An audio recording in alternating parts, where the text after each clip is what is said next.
dari Yazid bin Maisarah bahwa ada seorang lelaki dari orang-orang terdahulu yang mengumpulkan harta dan anak, lalu dia terus mengumpulkannya.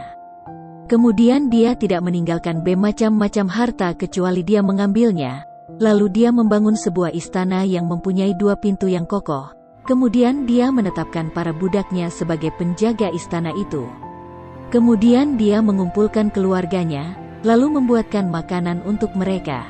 Kemudian dia duduk di atas singgasananya, lalu dia mengangkat salah satu kakinya di atas yang lain. Sementara sedang makan, ketika mereka selesai ernakan, maka orang itu berkata, "Wahai jiwa, bersenang-senanglah dalam beberapa tahun karena aku telah mengumpulkan apa yang mencukupimu."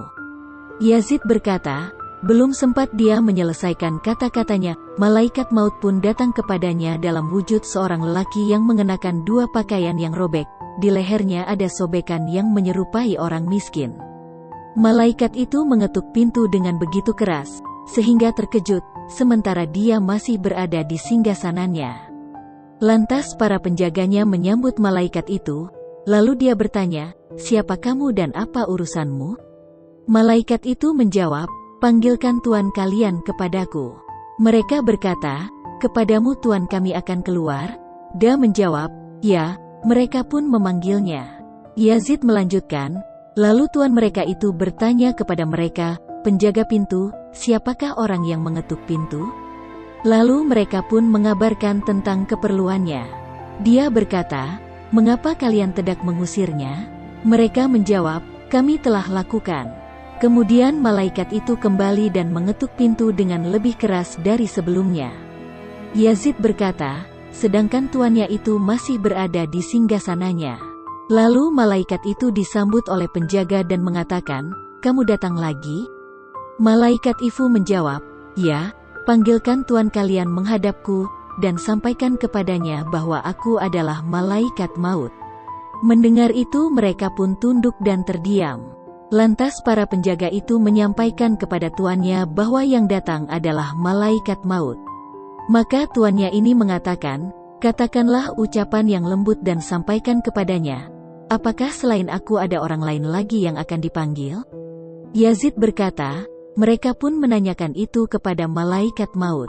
Yazid melanjutkan, lantas malaikat maut pun menemuinya.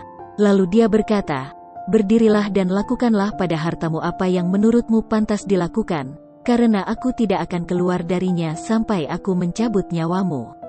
Dia pun mengumpulkan hartanya di hadapannya. Lalu dia berkata, "Semoga Allah melaknatumu wahai harta, karena engkau telah membuatku sibuk untuk beribadah kepada Allah dan engkau juga menghalangiku untuk berduaan dengan Tuhanku."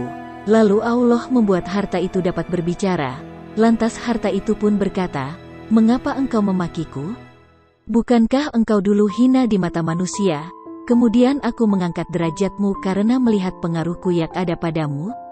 Engkau menerima utusan para raja tapi tidak menerima tamu orang ormek solih. Bukankah engkau melamar para putri raja dan orang terpandang?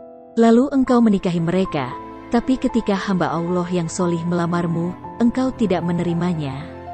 Bukankah engkau yang meren belanjakanku di jalan yang keji dan aku tidak bisa membangkang?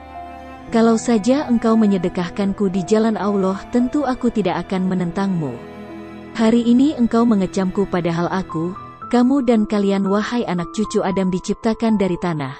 Selanjutnya ada yang berangkat membawa dosa dan ada yang membawa pahala. Demikianlah yang akan diucapkan harta, maka waspadalah." Lalu malaikat maut pun mencabut nyawanya dan dia pun meninggal.